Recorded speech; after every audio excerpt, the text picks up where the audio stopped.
Raise to success, ജീവിത വിജയത്തിലേക്കുള്ള വഴികാട്ടി. നമസ്കാരം. ജീവിത വിജയത്തിലേക്കുള്ള വഴികാട്ടി റേസ് ടു സക്സസിലേക്ക് എല്ലാ ശ്രോതാക്കൾക്കും സ്വാഗതം. ഇന്ന് റേസ് ടു സക്സസിലൊപ്പം ചേരുന്നു ഞാൻ സുനിൽ. എന്നും നമ്മുടെ കൂടെയുള്ള നമ്മുടെ പ്രിയപ്പെട്ട മഹാദേവൻ പിള്ള സാർ നമ്മുടെ കൂടെ ജോയിൻ ചെയ്യുന്നുണ്ട്. സാർ സ്വാഗതം. നമസ്കാരം. നമ്മുടെ ആരോഗ്യം, അത് നമുക്കറിയാം, അത് എത്രത്തോളം വിലപ്പെട്ടതാണ് എന്ന് നമുക്ക് എല്ലാവർക്കും അറിയാം. എന്തൊക്കെ നഷ്ടപ്പെട്ട് കഴിഞ്ഞാലും നമ്മുടെ ആരോഗ്യം നഷ്ടപ്പെടുക എന്ന് പറഞ്ഞു കഴിഞ്ഞാൽ പിന്നെ എന്തൊക്കെ നേടിയിട്ടും കാര്യമില്ല എന്നൊക്കെയാണ് പൊതുവെ പഴമക്കാരും ഇപ്പോഴും എല്ലാവരും പറഞ്ഞുകൊണ്ടിരിക്കുന്നത്. ഇപ്പം നമ്മളിന്ന് സംസാരിക്കാനായിട്ട് പോകുന്ന വിഷയവും അത് തന്നെയാണ്, നമ്മുടെ ആരോഗ്യം, അതായത് മലയാളിയുടെ ആരോഗ്യം. പൊതുവെ പറഞ്ഞു കേട്ടിട്ടുണ്ട്, ഈ ഭക്ഷണത്തിന് പകരം അല്ലെങ്കിൽ 3 നേരം മരുന്ന് കഴിച്ച് ജീവിക്കുന്നവരാണ് മലയാളികൾ എന്ന് പൊതുവെ പറയാറുണ്ട്. എന്താണ് ശരിക്കും അതിൻ്റെ വസ്തുത? മലയാളികൾ അങ്ങനെ മരുന്ന് കഴിച്ച് ജീവിക്കുന്നവരാണോ? തീർച്ചയായിട്ടും ആ ഒരു ചൊല്ല് വാസ്തവമാണ്. കാരണം ഈ മുട്ട വിറ്റിട്ട് മരുന്ന് വാങ്ങിക്കുക എന്ന് പറയുന്ന ഒരു സംസ്കാരം വരെ കേരളത്തിലെത്തിയിട്ടുണ്ട്. മരുന്നിൻ്റെ ഏറ്റവും കൂടുതൽ ഉപഭോഗം, പ്രതിശീർഷ ഉപഭോഗം ഇന്ത്യയിലുള്ളത് കേരളത്തിലാണ്. ഡയബറ്റീസിൻ്റെ ക്യാപിറ്റലാണ് കേരളം എന്ന് പറയാറുണ്ട്. ഇന്ത്യയിൽ ഏറ്റവും കൂടുതൽ ഡയബറ്റിക് പേഷ്യൻസ് ഉള്ളത് ഏതാണ്ട് 14-15% പേര് ഡയബറ്റിക് പേഷ്യൻസ് ആണ്. ഇനി കൂടും. അത് ഡയബറ്റീസിൻ്റെ വേൾഡ് ക്യാപിറ്റലാവും കേരളം എന്ന് പറയപ്പെടുന്നുണ്ട്. ഇപ്പോൾ അത് കേരളം അല്ല, ഇപ്പോൾ ഇന്ത്യയിൽ മാത്രമേ ഉള്ളൂ. അപ്പം രോഗത്തിൻ്റെ അളവ് ഇന്ത്യയിൽ വളരെ കൂടുതലുള്ളൊരു സംസ്ഥാനമാണ് കേരളം. ആരോഗ്യ പരിപാലന രംഗത്ത് നമുക്ക് വലിയ ഇൻഡെക്സ് ഉണ്ട്. ഇപ്പോൾ അന്തർദേശീയ തലത്തിൽ നോക്കിക്കഴിഞ്ഞാൽ ആരോഗ്യ പരിപാലന രംഗത്ത് ഏറ്റവും ഡെവലപ്ഡ് ആയിട്ടുള്ള കൺട്രീസിൻ്റെ ഒപ്പമാണ് കേരളം നിൽക്കുന്നത്. ഇപ്പോൾ ഈ ആരോഗ്യ പരിപാലനത്തിൻ്റെ ഒരു സൂചികയാണ് നമ്മുടെ ജീവിത കാലം, അതായത് ലൈഫ് എക്സ്പെക്റ്റൻസി. ഇപ്പോൾ കേരളത്തിലെ ലൈഫ് എക്സ്പെക്റ്റൻസി വളരെ കൂടുതലാണ്. ഇപ്പോൾ ഇന്നലെ വന്ന റിപ്പോർട്ട് അനുസരിച്ച് പുരുഷന്മാരിൽ അത് 72%, സ്ത്രീകളിൽ 78%. 2 കൊല്ലത്തിന് മുമ്പുണ്ടായിരുന്ന റിപ്പോർട്ട് 73-74 വരുന്നു. ഇപ്പോൾ കേരളത്തിൽ പുരുഷന്മാരുടെ ശരാശരി ആയുസ് 72.1, സ്ത്രീകളുടേത് 78.2. അപ്പം ഒരുപാട് മാറിയിരിക്കുന്നു. ശരാശരി 75.3 വന്നിരിക്കുന്നു. അത് ഇന്ത്യയിലെ ഏറ്റവും ഹയസ്റ്റാണ്. ഇന്ത്യയിൽ ഏറ്റവും കൂടുതൽ ആയുർദൈർഘ്യമുള്ളത് മലയാളികളാണ്. ഇന്ത്യയിലെ ശരാശരി ഇത് 70.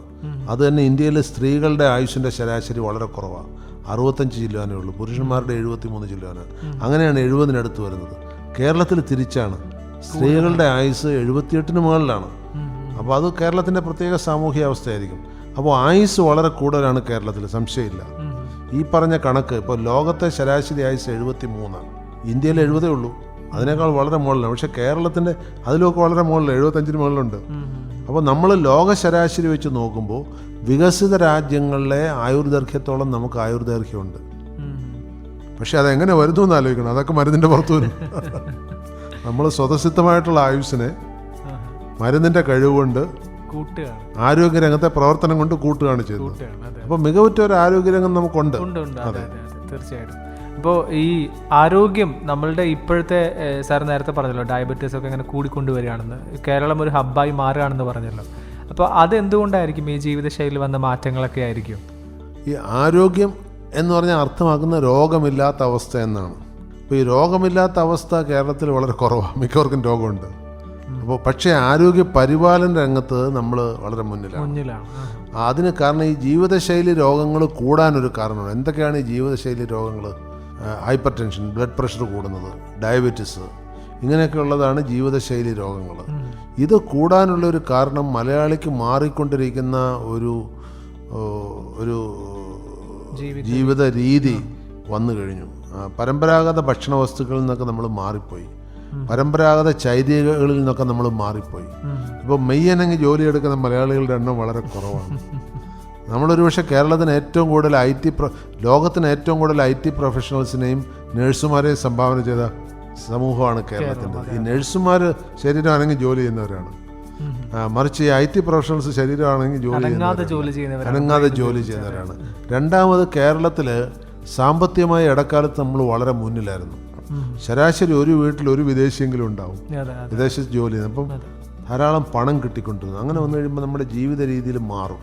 മെയ്യനങ്ങാതെ നമുക്ക് ജീവിക്കുക എന്നുള്ളൊരു സ്ഥിതി വരും. മറ്റേത് മലയാളി എല്ലാം മുറിഞ്ഞ് പണിയെടുത്തിട്ടാണ് ഒരു നേരത്തെ ഭക്ഷണത്തിന് വഴിയുണ്ടായിക്കൊണ്ടിരുന്നത്. ഇപ്പോൾ അങ്ങനെയൊന്നുമില്ല. അപ്പോൾ മലയാളി അധ്വാനിക്കുന്ന മലയാളിയെ കണ്ടെത്തണമെങ്കിൽ ഇനി വിദേശത്ത് പോകേണ്ടി വരും. സ്മാർട്ടായിട്ട് ജോലി ചെയ്യാണെന്ന് തോന്നുന്നു മലയാളികൾ. ആണ്, മേ ബി സ്മാർട്ടായിരിക്കാം, അതായിരിക്കാം. പക്ഷേ ഇവിടെയുള്ള മലയാളികൾ ഇപ്പോൾ കുറേ അധികം നോർത്ത് ഇന്ത്യക്കാരിവിടെ ഉണ്ടായിരുന്നുണ്ട്, അവരെ കൊണ്ട് പണിയെടുപ്പിക്കുന്നുണ്ടായിരുന്നു. മെയ്യനങ്ങി പണിയുന്ന മലയാളികൾ പക്ഷേ പാലക്കാട് കുറേ ഉണ്ട്, മറ്റു ജില്ലകളിൽ വളരെ കുറവാണ്. ശരീരം അനങ്ങുന്നില്ല, അതുകൊണ്ട് അവർ രോഗത്തിനും അടിമകളായി പോകുന്നുണ്ട്. അതുകൊണ്ടാണ് ഈ ജീവിതശൈലി രോഗങ്ങൾ ഏറ്റവും കൂടുതൽ വരുന്നത് കേരളത്തിലാകുന്നത്. പക്ഷേ ഒരു കാര്യമുണ്ട്, അക്കാര്യത്തിലും ജീവിതശൈലി രോഗങ്ങളുടെ കാര്യത്തിൽ പാലക്കാട് ജില്ല മറ്റ് ജില്ലകളെക്കാൾ ഭേദപ്പെട്ടതാണ്. പാലക്കാട് ജില്ലയിലെ ജീവിതശൈലി രോഗങ്ങൾ മറ്റ് ജില്ലകളിലേക്കാൾ കുറവാണ്. അതെനിക്കൊന്ന് ഇവിടെ അധ്വാനിക്കുന്നവർ കൂടുതലുണ്ട് എന്നുകൊണ്ടായിരിക്കാം. ജീവിത നിലവാരം എനിക്ക് തോന്നുന്നു കുറച്ചുകൂടെ കാർഷിക വൃത്തി അതുകൊണ്ടായിരിക്കാം. ജീവിത നിലവാര സൂചികയും കുറവാണ്. ജീവിതശൈലി രോഗങ്ങൾക്കൊപ്പം തന്നെ ജീവിത നിലവാര സൂചികയും പാലക്കാട്ട് കുറവാണ്. കാരണം പാലക്കാട് ഈ പ്രതിശീർഷ വരുമാനം താരതമ്യം കുറവാണ്. കേരളത്തിൽ ഏറ്റവും കൂടുതലുള്ള എറണാകുളം ജില്ലയാണ്. പാലക്കാട് കേരളത്തിന്റെ താഴെ നോക്കിക്കഴിഞ്ഞാൽ ഒരു 4ാമതൊക്കെ വരുന്നുള്ളൂ. അപ്പോൾ അതുകൊണ്ട് ഈ വരുമാനം കുറയുമ്പോൾ തന്നെ അധ്വാനിക്കാനുള്ള പ്രവണത വേണ്ടി വരും. അധ്വാനിക്കാതെ ജീവിക്കാൻ പറ്റില്ല. അതുകൊണ്ടായിരിക്കാം മലയാളിയുടെ ജീവിതശൈലി രോഗങ്ങൾ പാലക്കാട്ടേക്ക് അധികം വന്നു കയറാത്തെന്ന് എനിക്ക് തോന്നുന്നു. അല്ല, പൊതുവെ പറഞ്ഞു കേട്ടിട്ടുണ്ട് കേരളം ഒരു പച്ചപ്പും ഹരിതാപവും അല്ലെങ്കിൽ ആ ഒരു ഗ്രാമീണതൊക്കെ കാണണമെങ്കിൽ പാലക്കാട് വരണം എന്ന് പറഞ്ഞു കേട്ടിട്ടുണ്ട്. ഇപ്പോഴും ഒരു എന്താ പറയുക, ആ ഒരു സംസ്കാരം കൊണ്ടുപോകും. ഹൈവേ കൂടെ വരുമ്പോൾ വയൽ കാണണമെങ്കിൽ പാലക്കാട് ജില്ല എത്തേണ്ടി വരും. അതെ അതെ. ഓക്കെ, അപ്പോൾ സാർ നേരത്തെ പറഞ്ഞു ആരോഗ്യരംഗത്ത് വളരെ മുന്നിലാണ് കേരളം എന്ന് പറഞ്ഞു. പക്ഷേ കോവിഡ് സമയത്ത് ഒരുപാട് പ്രതിസന്ധികൾ, ഒരുപാട് പ്രശ്നങ്ങൾ ഉണ്ടായിട്ടുണ്ടായിരുന്നു അല്ലേ? അതെന്തുകൊണ്ടാണ്? ഈ ആരോഗ്യരംഗത്ത് മുൻപന്തിയിലെന്ന് പറയുമ്പോഴും അതിൽ വളരെ വിരോധാഭാസമായ ചില കാര്യങ്ങളുണ്ട്. ഉദാഹരണത്തിന് ഡോക്ടർമാരുടെ എണ്ണം ഇന്ത്യയിൽ മൊത്തം 1001 ഡോക്ടർമാരുടെ എണ്ണമുണ്ട്. 1001. കേരളത്തിൽ 1001.1 ഉള്ളൂ. അതെന്തുകൊണ്ടാണ്? അതാണ് ഞാൻ ആലോചിക്കുന്നത്. ഒന്ന്. രണ്ടാമത് ഇതൊരു അനോമലിയാണ്. കേരളത്തിലാകെ 36,000 ഡോക്ടർമാരേ ഉള്ളൂ. കേരളത്തിൽ പ്രാക്ടീസ് ചെയ്യുന്ന ഡോക്ടർമാരുടെ മൊത്തം എണ്ണം 36,000 ഉള്ളൂ. എന്നാൽ ലോകത്തിന്റെ പല ഭാഗത്തും ഏറ്റവും വിദഗ്ധ ചികിത്സ കൊടുക്കുന്ന മലയാളി ഡോക്ടർമാരാണ്. അപ്പോൾ ഇവിടെ കേരളത്തിലില്ല. ഇനി കേരളത്തിൽ വേറൊരു പറ്റം ഡോക്ടർമാരുണ്ട്, അവരെ കൊണ്ട് ഒരു ഉപയോഗമില്ല. MBBS കഴിഞ്ഞതിന് ശേഷം ഈ PG പരീക്ഷ എഴുതി നടക്കുന്ന 10-30,000 പേര് കേരളത്തിലുണ്ട്.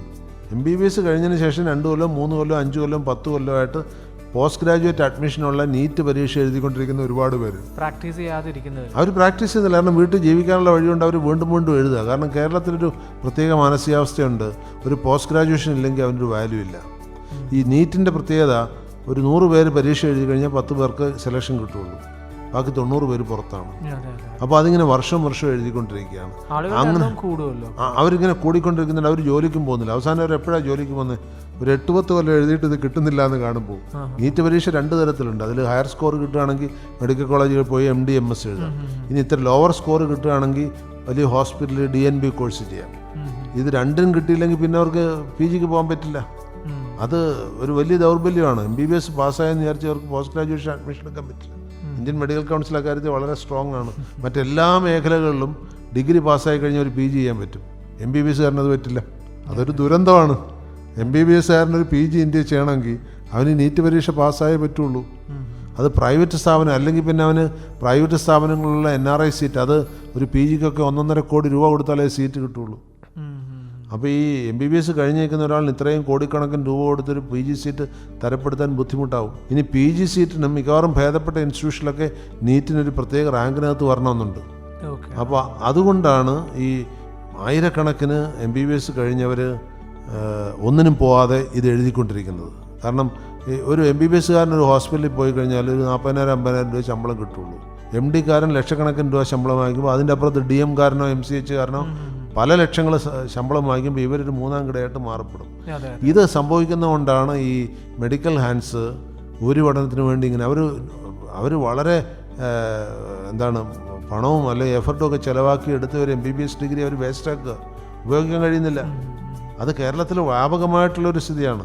പിന്നെ ഒരു കാര്യമുണ്ട്, കേരളത്തിൽ ഈ ഫ്ലഡിങ് ഓഫ് ഡോക്ടേഴ്സ് ഇല്ല. ഫ്ലഡിങ് ഓഫ് ഡോക്ടേഴ്സ് എന്ന് പറഞ്ഞാൽ ഇപ്പോൾ എൻ്റെ ഒരു അനുഭവം പറയാം. ഞാൻ 83-ൽ, ഇപ്പോഴൊന്നുമല്ല 40 കൊല്ലം മുമ്പ് ആദ്യമായിട്ട് ജോലിക്ക് കയറിയ ഗുൽബർഗ എഞ്ചിനീയറിംഗ് കോളേജിലായിരുന്നു. അപ്പോൾ എനിക്കന്നൊരു ചെറിയ അസുഖം വന്നപ്പോൾ ഒരു ഡോക്ടറെ കാണാൻ വേണ്ടി പോയപ്പോൾ ഒരു തെരുവിൽ നിറച്ച്, ഗുൽബർഗയിൽ 2-3 മെഡിക്കൽ കോളേജുണ്ട്, ഇവിടുത്തെ പോലെയല്ല, ഒരു തെരുവിൽ മറിച്ച് ഡോക്ടർമാരുടെ ക്ലിനിക്കാണ്. അപ്പോൾ ഞാൻ എൻ്റെ കൂടെയുള്ള ഒരു സഹപ്രവർത്തകനോട് ചോദിച്ചു, ഇതെന്താ ഇത്ര മാത്രം? അപ്പോൾ പറഞ്ഞു, അത് ഇവിടെ ഇങ്ങനെ ഒരുപാട് ഡോക്ടർമാരുണ്ട്, പണിയൊന്നുമില്ല, എന്നിട്ട് റോഡിൻ്റെ 2 സൈഡിലും ബോർഡ് വെച്ച് ക്ലിനിക്കുമായിട്ട് ഓരോ റൂം ഇട്ടിരിക്കുക. എന്നിട്ട് അവിടെ പോയാലറിയാം അവർ ഏത് മെഡിക്കൽ കോളേജിൽ നിന്നാണോ ഡിഗ്രി കിട്ടിയത് ആ ഡിഗ്രിയുടെ ഫ്രെയിം ചെയ്ത ഫോട്ടോ കഥകിൻ്റെ അടുക്കെ കീപ്പ് ചെയ്യുന്നുണ്ടാവും. അപ്പോൾ നിങ്ങൾക്ക് നോക്കിയിട്ട് ഏത് മെഡിക്കൽ കോളേജ് പഠിച്ച ആളാണ് എന്ന് നോക്കിയിട്ട് അതിനകത്ത് കയറാം, സെലക്ട് ചെയ്ത് കയറാം. മിക്കവരും MBBS PG ഒന്നുമില്ല, മനസ്സിലായില്ലേ? അങ്ങനെയായിരുന്നു അന്നത്തെ സ്ഥിതി. ഭാഗ്യത്തിന് കേരളത്തിൽ ആ ദുരന്തം വന്നിട്ടില്ല. കാരണം കേരളത്തിൽ നിന്ന് ബിരുദമെടുത്ത ഡോക്ടർമാരിൽ നല്ലൊരു പങ്ക് ഉപരിപഠനമൊക്കെ കഴിഞ്ഞിട്ട് നാട് വിട്ടിരിക്കുക. എനിക്ക് തോന്നുന്നു ഇങ്ങനെ പോയാൽ വരാൻ ചാൻസ് ഉണ്ടെന്ന് തോന്നുന്നു. ചാൻസ് ഉണ്ട്. അപ്പോൾ ഇപ്പം തന്നെ ഈ PG എഴുതിക്കൊണ്ടിരിക്കുന്ന ഒരു വിഭാഗം ഉണ്ടല്ലോ, അവർ മുഴുവൻ ജോലി വേണമെന്ന് വിചാരിച്ചാൽ എന്ത് പറ്റും? ഇപ്പോഴും പ്രൈവറ്റ് ഹോസ്പിറ്റലൊന്നും ഈ വെറും MBBS അങ്ങനെ എടുക്കാറില്ല. ഒരു ഹോസ്പിറ്റലിൽ ഒരാളെ ആറുമായിട്ട് എടുക്കും. അവരെല്ലാം PG കഴിഞ്ഞാൽ പോകുന്നില്ല. അതുകൊണ്ട് ഒരു ആറുമായിട്ട് മറ്റൊരാളിനെ 1-2 പേരെ എടുത്തുനിന്ന് വരും. അപ്പോൾ MD കഴിഞ്ഞവരെ, അതിന് മുകളിൽ DM MCH ഒക്കെ കഴിഞ്ഞവരെ, അല്ലെങ്കിൽ MS കഴിഞ്ഞവരെ ഒക്കെയാണ് ഈ ഹോസ്പിറ്റൽസ് എടുക്കുന്നത്. അതുകൊണ്ട് പ്രൈവറ്റിൽ അവർക്ക് സാധ്യതയില്ല. പിന്നെ ഗവൺമെൻറ്റിലോ PSC വഴി ഒരു ജോലിക്കാരനെങ്കിൽ അതിൻ്റെ മത്സര പരീക്ഷ എഴുതി അതിൻ്റെ റിസൾട്ടും കാത്ത് 1000 പേര് എഴുതി കഴിഞ്ഞാൽ 15 പേർക്ക് ജോലി കിട്ടും. അപ്പോൾ അതുകൊണ്ട് കേരളത്തിൽ പ്രതിശീർഷ ഡോക്ടർ ലഭ്യത കുറവാണ്. ഇത് പലർക്കും അറിയുമെന്ന് എനിക്കറിയില്ല. പക്ഷേ എന്തുകൊണ്ട് നമ്മൾ രക്ഷപ്പെട്ടു എന്ന് പറഞ്ഞാൽ കേരളത്തിൽ പ്രാഥമിക ആരോഗ്യ കേന്ദ്രങ്ങളില്ലാത്ത സ്ഥലങ്ങൾ വളരെ കുറവാണ്. 1350ഓളം പ്രാഥമിക ആരോഗ്യ കേന്ദ്രങ്ങളുണ്ട്. ഇത് ഇന്ത്യയിൽ വേറെ എവിടെയില്ല. ഇന്ത്യയിൽ ഇപ്പോഴാണ് ഇത് പലയിടത്തും വന്നുകൊണ്ടിരിക്കുന്നത്. രണ്ടാമത്, ഇപ്പോൾ കേരളത്തിലെ പ്രൈവറ്റ് ഹോസ്പിറ്റൽസിൻ്റെ കോൺട്രിബ്യൂഷനെ കുറിച്ച് പലരും പറയാറുണ്ട്. പക്ഷേ കേരളത്തിലെ സ്വകാര്യ ആശുപത്രികൾ വെറും 20% രോഗികളെ അറ്റൻഡ് ചെയ്യുന്നുള്ളൂ. 80% രോഗികളും പോകുന്ന സർക്കാർ ആശുപത്രിയിലാണ്. കാരണം 20% രോഗികൾക്ക് ഈ അഫോർഡബിലിറ്റി ഉള്ളൂ. എന്നാൽ എണ്ണത്തിൽ ഇപ്പോൾ സർക്കാർ ആശുപത്രികൾ 1300 ചില്ലാനുണ്ടെന്ന് പറഞ്ഞില്ലേ. ഇനി സർക്കാരിൻ്റെ വലിയ ഹോസ്പിറ്റലുകൾ ഏകദേശം 200 സംതിങ് അല്ല 420 വരുന്നുണ്ട്. അത്രയും തന്നെ സ്വകാര്യ ആശുപത്രികളുണ്ട് കേരളത്തിൽ. അപ്പോൾ സ്വകാര്യ ആശുപത്രികളുടെ എണ്ണത്തിൽ അത്ര അധികമൊന്നുമില്ല. പിന്നെ ഉള്ളൊരു പ്രത്യേകത, അത്യാവശ്യം മുടക്കാൻ പൈസ ഉള്ളവർക്ക് നല്ല ചികിത്സ കൊടുക്കാൻ കേരളത്തിലെ സ്വകാര്യ ആശുപത്രികൾക്ക് കഴിയുന്നു. അതുകൊണ്ട് ഈ 20% പേഷ്യൻസ് സ്വകാര്യ ആശുപത്രി വരുന്നുള്ളെങ്കിലും അവർക്ക് വിശ്വസനീയമായ ഒരു ചികിത്സ കേരളത്തിൽ നിന്ന് കിട്ടുന്നു. ഈ സർക്കാർ ഇപ്പോൾ എൻ്റെ തന്നെ ഒരു പേഴ്സണൽ അനുഭവം ഞാനിതിൽ പറയാം. ഞാനൊരിക്കൽ എൻ്റെ കാലൊടിഞ്ഞ് 6 വർഷം മുമ്പ് എൻ്റെ കാലൊടിഞ്ഞപ്പം കോട്ടയത്ത് പാമ്പാടിയിൽ വെച്ചാണ് എൻ്റെ കാലൊടിഞ്ഞത്. അപ്പം തന്നെ ഉടൻ ഒരു പോലീസ് ജീപ്പ് അവിടെ എത്തി എന്നെ പാമ്പാടി താലൂക്ക് ആശുപത്രിയിൽ കൊണ്ടുപോയി. അവരൊരു സ്ലിൻഡ് ഇട്ടിട്ട് ഇമ്മീഡിയറ്റ് കോട്ടയം മെഡിക്കൽ കോളേജിൽ കൊണ്ടുപോകാൻ പറഞ്ഞു. അപ്പോൾ കോട്ടയം മെഡിക്കൽ കോളേജിൽ എത്തിക്കഴിഞ്ഞപ്പോൾ എന്നെ അവിടെ ക്യൂവിൽ നിർത്തിയിരിക്കും. എന്തിനാണെന്നറിയാമോ? എക്സ്റേ എടുക്കാൻ. കാലൊടിഞ്ഞ് നീര് വന്നുകൊണ്ടിരിക്കുന്ന ഒരാളിനെ ക്യൂവിലിട്ടിരിക്കുക എക്സ്റേ എടുക്കാൻ. അപ്പോൾ എനിക്ക് എൻ്റെ മോന് പരിചയമുള്ള ഡോക്ടേഴ്സോട് ഉണ്ടായിരുന്നു. അവരെ വിളിച്ചിട്ട് പറഞ്ഞു എനിക്ക് ഇതിൽ നിന്ന് രക്ഷപ്പെടാൻ എന്താ വഴി? കാരണം കാലിലിങ്ങനെ നീര് കൂടി വേദന കൂടിക്കൊണ്ടിരിക്കുക. അപ്പോൾ അവർ പറഞ്ഞു അങ്കിൾ ഇതിൽ നിന്ന് രക്ഷപ്പെടാൻ ഇത്ര ബുദ്ധിമുട്ടാണ്. കാരണം ഈ ക്യൂ കട്ട് ചെയ്ത് കഴിഞ്ഞാൽ ഇവിടെ അടിയുണ്ടാവും ആരാണെങ്കിലും. പൊതുജനങ്ങളിങ്ങനെ ക്യൂ നിൽക്കുകയല്ലേ. അതുകൊണ്ട് ഇവിടുന്ന് ഇത് എനിക്ക് വിട്ടുപോകാനും പറ്റില്ല. കാരണം പോലീസുകാർ കൂടെയുണ്ട്. ഇതൊരു പ്രൈമറി റിപ്പോർട്ടാക്കി കഴിഞ്ഞാൽ എനിക്ക് മറ്റെവിടേക്കെങ്കിലും പോകാൻ പറ്റുള്ളൂ. അപ്പോൾ ക്യൂവിൽ വന്ന് എക്സ്റേ എടുത്ത് അവരുടെ നീരും കുത്തിയെടുത്ത് കളഞ്ഞ് ഉടനെ തന്നെ ഞാൻ പറഞ്ഞു എന്നെ ഒരു പ്രൈവറ്റ് മെഡിക്കൽ കോളേജിലേക്ക് ഏർപ്പാടെല്ലാം ചെയ്തിരുന്നു. അതിനകം തന്നെ തിരുവല്ലയിലുള്ള പ്രൈവറ്റ് മെഡിക്കൽ കോളേജിലേക്ക് പോയി. എന്താ കാരണം? ഈ അവിടെ നല്ല ക്വാളിഫൈ ചെയ്ത ഡോക്ടർമാരുണ്ട്, മിടുക്കരായ ഡോക്ടർമാർ. എനിക്ക് അപ്പം തന്നെ മനസ്സിലായി അവരുടെ സർവീസ് നല്ലതാണ്. പക്ഷേ അവിടെ ഒരു ദിവസം കൂടെ കിടന്നു കഴിഞ്ഞാൽ എനിക്ക് സെപ്റ്റിക് ആയിരുന്നു ചിലപ്പോൾ. അവിടുത്തെ അന്തരീക്ഷം അങ്ങനെയാണ്. അപ്പോൾ നമ്മുടെ പൊതു ആശുപത്രികൾ നീറ്റായിട്ട് കീപ്പ് ചെയ്യാൻ നമുക്ക് കഴിയില്ല. എനിക്കിതുപോലെ മുമ്പ് ഒരു അനുഭവമുണ്ട്. എൻ്റെ അമ്മ കുറേ കാലം തിരുവനന്തപുരം മെഡിക്കൽ കോളേജിൽ കിടന്നപ്പോൾ അന്ന് എനിക്ക് മനസ്സിലായതാണ് ഇത്ര വൃത്തിരഹിതമായിട്ടുള്ള ആശുപത്രികൾ.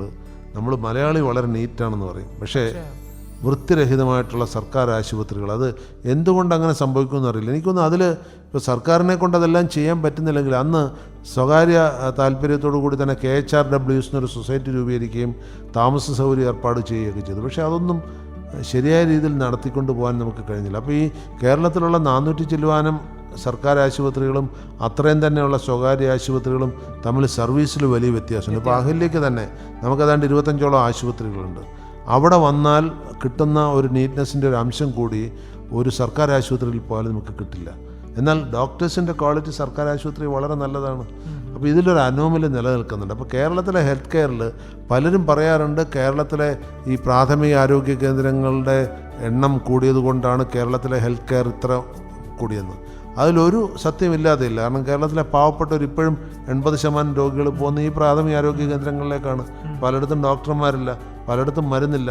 എങ്കിലും മലയാളിയുടെ ഒരു ജെന്യൂൻ ഹൈജീൻ കൊണ്ടാണ് അവൻ വലിയ മാരക രോഗങ്ങൾ വരാതെ രക്ഷപ്പെട്ടു പോകുന്നത്. ഇപ്പോൾ കോവിഡ് പീരീഡിൽ അറിയാമല്ലോ, അപ്പോഴാണ് നമുക്ക് കൃത്യമായി മനസ്സിലായത് എല്ലാവരെയും കിടത്താനുള്ള ബെഡുകളും അതിനുള്ള ICUകളോ ഒന്നും നമുക്ക് കേരളത്തിലില്ല എന്നുള്ളത്. തീർച്ചയായിട്ടും. വിദേശ രാജ്യങ്ങളിലൊക്കെ ഈ ഗവൺമെൻറ് ഹോസ്പിറ്റലുകളിലാണല്ലോ കൂടുതൽ സൗകര്യം, അങ്ങനെ ഞാൻ കേട്ടിട്ടുണ്ട്. എന്തുകൊണ്ടാണ് കേരളത്തിൽ അത് ഇംപ്ലിമെൻറ്റ് ചെയ്യാൻ പറ്റാത്ത? ഇങ്ങനെ സർക്കാർ ആശുപത്രികൾ ഇപ്പോഴും ഇപ്പോൾ വലിയ അപ്ഡേഷനൊന്നും ഇല്ലാതെ വൃത്തിഹീനമായി, ഇപ്പോൾ ഒരു എന്തെങ്കിലും കാർഡ് എടുക്കണമെങ്കിൽ പോലും ഒരുപാട് നേരം ക്യൂ നിന്ന്. എന്തുകൊണ്ടാണ്? നമ്മളിപ്പോൾ എന്തെങ്കിലും അപകടം പറ്റിയ ആരും തന്നെ ഇപ്പോൾ പെട്ടെന്ന് സർക്കാർ ആശുപത്രിയിലേക്ക് കൊണ്ടുപോവില്ല. അങ്ങനെയുള്ളൊരു അവസ്ഥയിലേക്ക് പലപ്പോഴും ഇങ്ങനെ മാറിക്കൊണ്ടിരിക്കുകയാണ്. അതൊക്കെ മാറേണ്ടതല്ലേ? എന്താ ശരിക്കും മാറ്റം വരുത്തേണ്ടത് അതിൽ? എനിക്കൊന്ന് കേരളത്തിലെ സർക്കാർ ആശുപത്രികൾ ഈ മലയാളിയുടെ ഒരു മാനസികാവസ്ഥ ഉണ്ടല്ലോ, എല്ലാം സർക്കാർ ചെയ്യണം. ഇപ്പോൾ കാട്ടിലെ തടി തേവറുടെ ആന പിടിയടാ പിടി എന്ന് പറഞ്ഞ ഒരു ഫിലോസഫിയാണ്. അപ്പോൾ ഞാനൊരു ചെറിയ എക്സാമ്പിൾ, ഒരു വിദേശ രാജ്യം, ഏതെങ്കിലും ഒരു വിദേശ രാജ്യം എടുക്കും. ഇപ്പോൾ നോർവേ എന്നൊരു വിദേശ രാജ്യം എടുത്തു കഴിഞ്ഞാൽ അവിടെ ഹോസ്പിറ്റൽ സർവീസ്, അവിടെ ആ നാട്ടിലുള്ളവർക്കെല്ലാം, അവിടുത്തെ റെസിഡൻസിനെല്ലാം ഹോസ്പിറ്റൽ സർവീസ് ഫ്രീ ആണ്. അത് എവിടെ നിന്ന് വരുന്നു എന്ന് ചോദിച്ചു കഴിഞ്ഞാൽ അവിടെ നികുതിദായകരെല്ലാം മെഡിക്കൽ സർവീസിന് വേണ്ടി വലിയൊരു തുക സർക്കാരിലേക്ക് അടയ്ക്കണം. ശമ്പളം കിട്ടുന്നവരെല്ലാം അവരുടെ വരുമാനത്തിൽ കൃത്യമായ ഒരു തുക ഗവൺമെൻറ്റിലേക്ക് അടയ്ക്കണം. പിന്നെ ഫ്രീ ആയിട്ട് കൊടുക്കാം. അവർ ക്വാളിറ്റിയോടുകൂടി തന്നെ അത് കൊടുക്കും. എന്ന് മാത്രമല്ല, ആ ക്വാളിറ്റി നഷ്ടപ്പെട്ടു കഴിഞ്ഞാൽ ഈ രോഗിക്ക് അത് ചോദ്യം ചെയ്യാനുള്ള അവകാശമുണ്ട്. ഇനി നമ്മളൊരു വിദേശി അവിടേക്ക് പോവുകയാണെങ്കിൽ അവിടുത്തെ മെഡിക്കൽ ഇൻഷുറൻസ് എടുക്കാതെ അങ്ങോട്ട് കയറ്റില്ല. അത് എല്ലാ രാജ്യത്തും ഉണ്ട്, മിക്കവാറും എല്ലാ പ്രധാന രാജ്യങ്ങളിലും ഉണ്ട്. അപ്പോൾ നമുക്ക് എന്തെങ്കിലും മെഡിക്കൽ പ്രോബ്ലം ഉണ്ടായാലും ആ ഇൻഷുറൻസിൽ അത് കവേർഡാണ്. അതുപോലെ മെഡിക്കൽ ഇൻഷുറൻസ് ഇല്ലാത്തവർ ആ രാജ്യങ്ങളിലൊന്നും ഉണ്ടാവില്ല.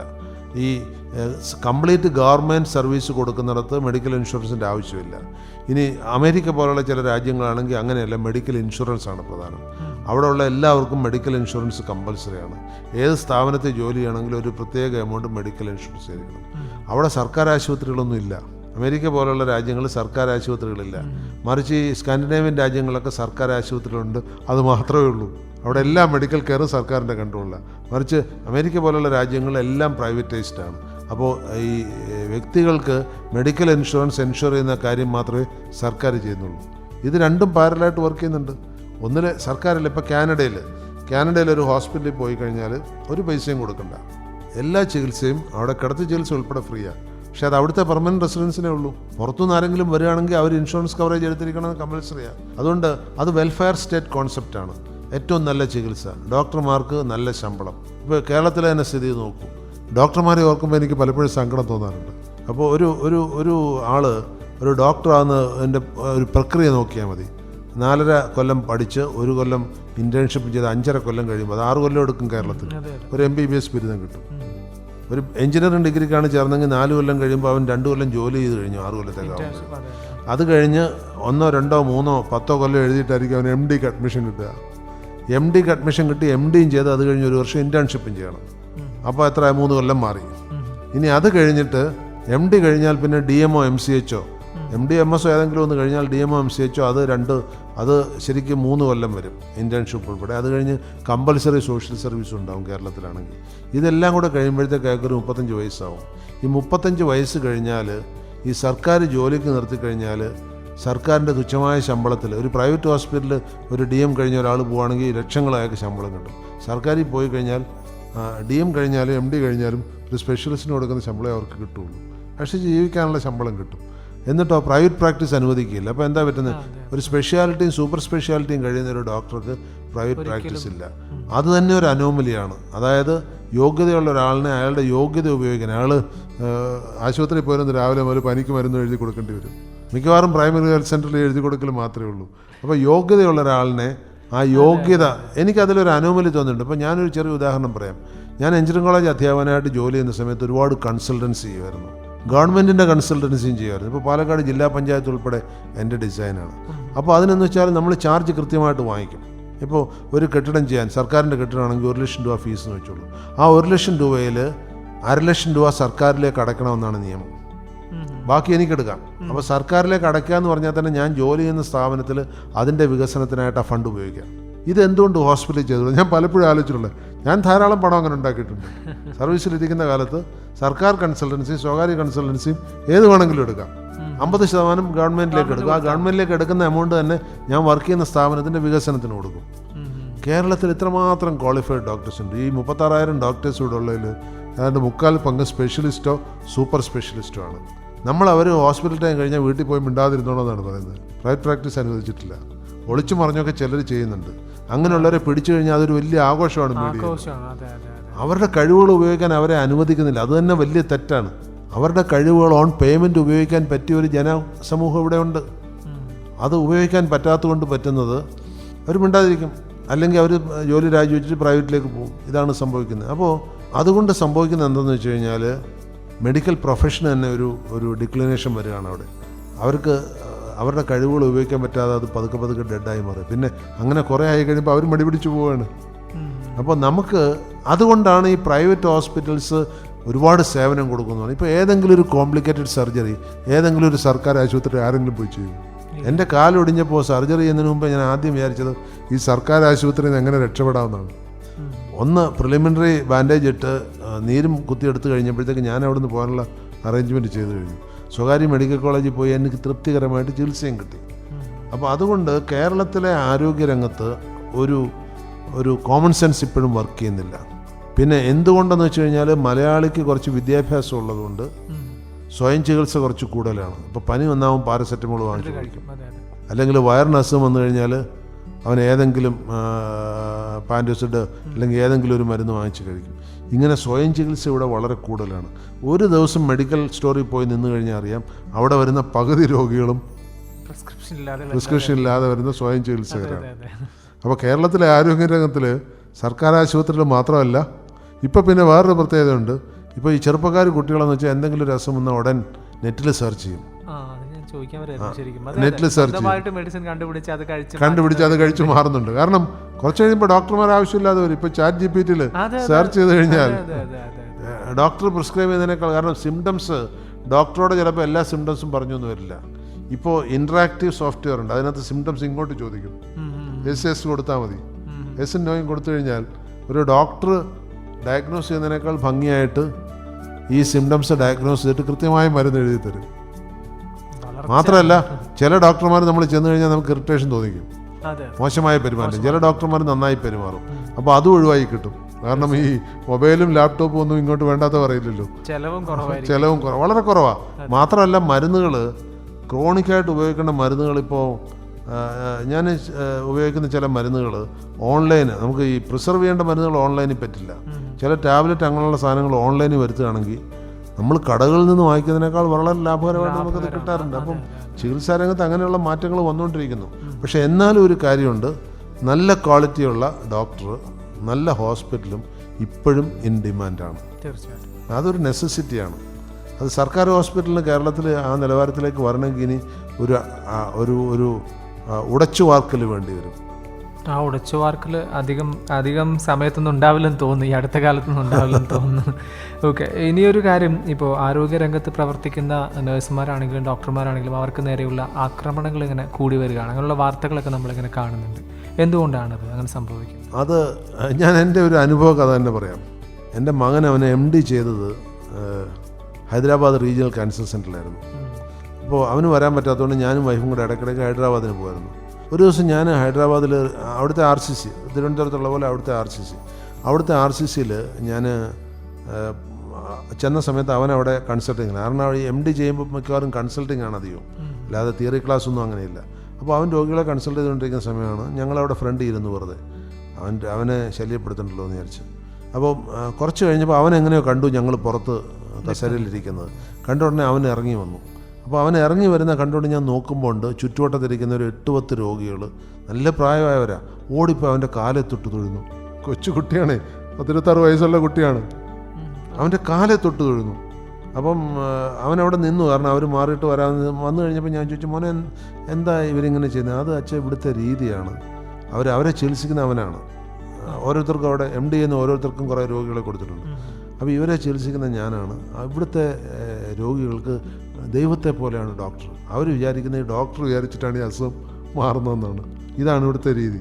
ഇനി അതും എന്താണെന്ന് വെച്ചാൽ ചികിത്സ കഴിഞ്ഞ് പോകുമ്പോൾ ഇവർക്കൊരു 500 രൂപയും കൊടുത്തിട്ടാണ് ഹോസ്പിറ്റലിൽ നിന്ന് കൊടുക്കുന്നത്. അതൊരു ഗവൺമെൻറ് സ്കീമാണ്. ക്യാൻസർ ചികിത്സ കഴിഞ്ഞ് പോകുമ്പോൾ 500 രൂപയും കൊടുത്ത്, കിടത്ത് ചികിത്സയുണ്ട് അവിടെ, 500 രൂപ കൊടുത്തിട്ട് പോകും. അത് കഴിഞ്ഞ് അവിടെ MD കഴിഞ്ഞിട്ട് DM-ന് വന്നത് തിരുവനന്തപുരത്ത് RCCയിൽ. ഇപ്പോൾ DM ചെയ്തുകൊണ്ടിരിക്കുക, കഴിഞ്ഞിട്ടില്ല. അപ്പോൾ അവിടെ DM ചെയ്തുകൊണ്ടിരിക്കുമ്പോൾ ഞാൻ ചോദിച്ചു, ഇവിടുത്തെ സ്ഥിതി എന്താ ഹൈദരാബാദായിട്ട്? എനിക്ക് പേടിയാണ്. കാരണം ചില രോഗികൾ ഫോണിൽ റെക്കോർഡ് ചെയ്യാനുള്ള സൗകര്യമായിട്ട് വരുന്നത്, നമ്മൾ എന്തെങ്കിലും കാര്യം പറഞ്ഞു കഴിഞ്ഞാൽ അത് റെക്കോർഡ് ചെയ്തിട്ട് പിന്നെ അത് ക്വസ്റ്റ്യൻ ചെയ്യാൻ, മനസ്സിലായല്ലേ? അപ്പോൾ എനിക്ക് പെട്ടെന്ന് തോന്നി ഹൈദരാബാദിലെ രോഗിയുടെ മാനസികാവസ്ഥയും കേരളത്തിലെ, മാത്രമല്ല ഇവിടെ ഒന്ന് പറഞ്ഞ രണ്ടാമതിന് ഡോക്ടറെ തല്ലുകയാണ്. അത് നമ്മുടെ സംസ്ഥാനത്തിൻ്റെ ഒരു വേണ്ടാത്ത കൾച്ചറാണത്. ഇപ്പോൾ ഈ പറഞ്ഞ ഈ തെലങ്കാനയിലെ കൾച്ചർ ഇതുമായിട്ട് നമുക്ക് താരതമ്യം ചെയ്യാൻ കഴിയില്ല. അതുകൊണ്ട് കേരളത്തിൽ നിയമം വളരെ ശക്തമാക്കണം. ഇപ്പോൾ അതാക്കിയിട്ടുണ്ട്. ഇപ്പോൾ ആ ഒരു ഇൻസിഡൻറ്റിന് ശേഷം നിയമം ശക്തമാക്കിയിട്ടുണ്ട്. അതൊന്ന്. രണ്ടാമത്, എന്തെങ്കിലും ഒരു ഇൻസിഡൻറ്റ് വന്നു കഴിഞ്ഞാൽ ഡോക്ടർമാരെ സപ്പോർട്ട് ചെയ്യാനുള്ള ഗവൺമെൻറ് സ്റ്റാൻഡ് മുമ്പ് ഉണ്ടായിരുന്നില്ല. ഇൻസിഡൻറ്റ് വന്നു കഴിഞ്ഞാൽ അത് ഡോക്ടർ തെറ്റ് ചെയ്തു വിധി എഴുതുന്ന ഒരു പതിവുണ്ടായിരുന്നു. അത് മാറ്റണം. കാരണം അവർ ലോകത്തെ ഏറ്റവും നോബൽ പ്രൊഫഷൻ, സത്യത്തിൽ വരുമാനം നോക്കുമ്പോൾ ഈ ഡോക്ടർമാർക്ക് കിട്ടുന്ന വരുമാനം വളരെ തുച്ഛമാണ്. ഇപ്പോൾ മറ്റു പല മേഖലകളിലുള്ള വരുമാനം നോക്കുമ്പോൾ അവരുടെ ജീവിതം ഒരു ദുരന്തമാണ്. എനിക്ക് പലപ്പോഴും തോന്നാറുണ്ട്, കുട്ടികൾ ഈ MBBS എന്ന് പറഞ്ഞ് വലിയ ചാമിൽ ഓടിപ്പോകുന്നു. ഞാൻ മോനെ പഠിച്ചുകൊണ്ടിരിക്കുന്ന സമയത്ത് ചോദിക്കാറുണ്ട്, രാത്രി ഉറക്കം കിട്ടാറുണ്ട്? ഇല്ല. പലപ്പോഴും രാത്രി നൈറ്റ് ഡ്യൂട്ടിയുള്ള ദിവസങ്ങളിൽ രാത്രി 2 മണിക്ക് 3 മണിക്ക് എഴുന്നേറ്റ് പോയി എന്താ ചെയ്യുന്നത്? ഡെത്ത് സർട്ടിഫൈ ചെയ്യുക, മരണ സർട്ടിഫിക്കറ്റ് കൊടുക്കുക, ചെക്ക് ചെയ്തിട്ട് ഉറക്കത്തിനിടയ്ക്ക് എഴുന്നേറ്റ് പോയി. അപ്പോൾ ഒരു ദുരന്തം ആലോചിച്ച് നോക്കൂ. പലപ്പോഴും ഭക്ഷണം കഴിക്കാൻ തോന്നാറില്ല. കാരണം പ്രത്യേകിച്ചും ഇങ്ങനെയുള്ള ഇപ്പോൾ ക്യാൻസർ രോഗികളെയൊക്കെ ചികിത്സിച്ച് പോകുന്ന സമയത്ത് ഭക്ഷണം കഴിക്കുക. അപ്പോൾ ഈ അവരുടെ ജീവിതം കുറച്ച് ദുരിതമാണ്. അത് സാധാരണക്കാരന് മനസ്സിലാവുമെന്നറിയില്ല. മാത്രമല്ല ഇവിടെ എല്ലാ രോഗിക്കും എന്തെങ്കിലും ഒരു കണക്ഷൻ ഉണ്ടാവും, ഏതെങ്കിലും ഒരു നേതാവുമായിട്ടൊരു ലിങ്ക് ഉണ്ടാവും. അപ്പോൾ എനിക്ക് എന്തോ ആകാമെന്നൊരു തോന്നൽ അവരിലേക്ക് വരികയാണ്. അതാണ് ഈ അക്രമത്തിനുള്ള പ്രധാന കാരണം. പിന്നെ ലഹരി, നല്ലൊരു പങ്ക് ലഹരി ഉപയോഗിച്ചിട്ടാണ് ഈ ഡോക്ടർമാരെ ആക്രമിക്കുന്നത്. ഇനി ലഹരി ഉപയോഗിക്കാതെ തന്നെ ഈ അധികാര ഗർവ്വം മൂത്തിട്ട് ഡോക്ടറുടെ മേലെ കൈവെക്കാൻ എനിക്ക് അവകാശമുണ്ടെന്നുള്ള മട്ടിൽ, ശരിക്കും പറഞ്ഞു കഴിഞ്ഞാൽ പല സംസ്ഥാനങ്ങളും പല രാജ്യങ്ങളും ചേർന്നുള്ള ഡോക്ടർക്ക് എക്സിക്യൂട്ടീവ് മജിസ്ട്രേറ്റിൻ്റെ പവർ കൊടുക്കും. അയാളെ ആക്രമിച്ചു കഴിഞ്ഞാൽ അറസ്റ്റ് ചെയ്യാൻ ഓർഡർ കൊടുക്കാൻ പറ്റും. നമുക്കത് ഇവിടെ കിട്ടാറില്ല. ഇവിടെ തഹസീൽദാർക്ക് ആ പവർ കിട്ടിയിട്ടുള്ളൂ. ഇവിടെ റവന്യൂ ഒഫീഷ്യൽസിന് ആ പവർ. അപ്പോൾ മെഡിക്കൽ എമർജൻസി ഉള്ള സ്ഥലങ്ങളിൽ അത് ഡോക്ടേഴ്സിന് കൊടുക്കാറുണ്ട് കേട്ടോ. മെഡിക്കൽ എമർജൻസി വന്നു കഴിഞ്ഞാൽ ഡോക്ടർക്ക് എക്സിക്യൂട്ടീവ് മജിസ്ട്രേറ്റിൻ്റെ പവർ കൊടുക്കാറുണ്ട്, ഡിസിഷൻസ് ഇമ്പോസ് ചെയ്യാൻ കൊടുക്കാറുണ്ട്. പക്ഷേ അല്ലാത്ത സമയത്ത് അതില്ല. എനിക്ക് തോന്നുന്നത് അതും കൂടെ കൊടുക്കേണ്ടി വരും. എന്നാൽ മാത്രമേ കേരളത്തിൽ ഡോക്ടർമാർക്കെതിരെയുള്ള അക്രമം നിർത്താൻ പറ്റുള്ളൂ. പക്ഷെ ഒരു കാര്യത്തിൽ എനിക്ക് സന്തോഷം തോന്നുന്നുണ്ട്. കേരളത്തിൽ ഈ സൂചികകളൊക്കെ വളരെ മുകളിലാണ്. ഇപ്പോൾ ഉദാഹരണത്തിന് ഈ കുട്ടികളുടെ മരണം, ജനിക്കുന്ന കുട്ടികളുടെ ന്യൂബോൺ ഡെത്ത്, ചൈൽഡ് ബർത്തിനോടനുബന്ധിച്ചുള്ള ഡെത്ത് ഇവിടെ വളരെ കുറവാണ്. ഇന്ത്യയുടെ തന്നെ 1/3 ഇവിടെയുള്ളൂ. ഇവിടെ ഒരു 1006 വരുന്നുള്ളൂ. ഇന്ത്യയിൽ ഏകദേശം 1018 വരുന്നുണ്ട്. അതുപോലെ അമ്മമാരുടെ മരണനിരക്ക്, ഈ ബർത്ത് റിലേറ്റഡ് ആയിട്ടുള്ള മരണനിരക്ക് വളരെ കുറവാണ്. അതൊരു 100,000 ഏകദേശം 4-5 കേരളത്തിൽ വരുന്നുള്ളൂ. അത് രണ്ടും മെച്ചപ്പെട്ട് എനിക്ക് തോന്നുന്നത് ഇവിടെ ഇപ്പോൾ ഗവൺമെൻറ് ഹോസ്പിറ്റലിൽ ഡെലിവറിയൊക്കെ വളരെ കുറവാണ്. നല്ലൊരു പങ്ക് ഡെലിവറി പ്രൈവറ്റ് ഹോസ്പിറ്റൽസിലാണ്. അപ്പോൾ ഈ പ്രൈവറ്റ് ഹോസ്പിറ്റൽസിൽ ഡെലിവറി വരുന്നതുകൊണ്ട് ഈ ഡെത്ത് റേറ്റ് വല്ലാതെ കുറഞ്ഞു കിട്ടുന്നുണ്ട്. അതിൽ കുറച്ച് ചിലവ് കൂടുമായിരിക്കും എങ്കിലും. പിന്നെ പ്രൈവറ്റ് ഹോസ്പിറ്റൽ വെച്ച് നോക്കുമ്പോൾ മറ്റ് സംസ്ഥാനങ്ങളെ വെച്ച് കേരളത്തിൽ ചിലവ് കുറവാണ് മറ്റ് സംസ്ഥാനങ്ങൾ. കാരണം ഞാൻ കുറച്ചു കാലം ബോംബെ താമസിക്കുന്ന സമയത്ത് അവിടുത്തെ പ്രൈവറ്റ് ഹോസ്പിറ്റൽസിലെ ചിലവ് ഞാൻ നേരിട്ട് കണ്ടതാണ്. നമുക്ക് താങ്ങാൻ പറ്റാത്തത്ര ചിലവാണ്. അതൊക്കെ വെച്ച് നോക്കുമ്പോൾ കേരളത്തിൽ പ്രൈവറ്റ് ഹോസ്പിറ്റൽ പൊതുവെ അഫോർഡബിൾ ആണ് എല്ലാവർക്കും. അതെ, അത് പാലക്കാട്ട് വളരെ അഫോർഡബിൾ ആണ്. ഇപ്പോൾ ഉദാഹരണത്തിന് ഞാൻ എപ്പോഴും അഹല്യയുടെ ഹോസ്പിറ്റൽസ് ഉപയോഗിക്കുന്ന കൂട്ടത്തിലാണ്. പല നാട്ടുകാരും എന്നോട് ചോദിക്കാറുണ്ട്, അഹല്യയുടെ ഹോസ്പിറ്റൽ ഭയങ്കര റേറ്റാണല്ലേ എന്ന്.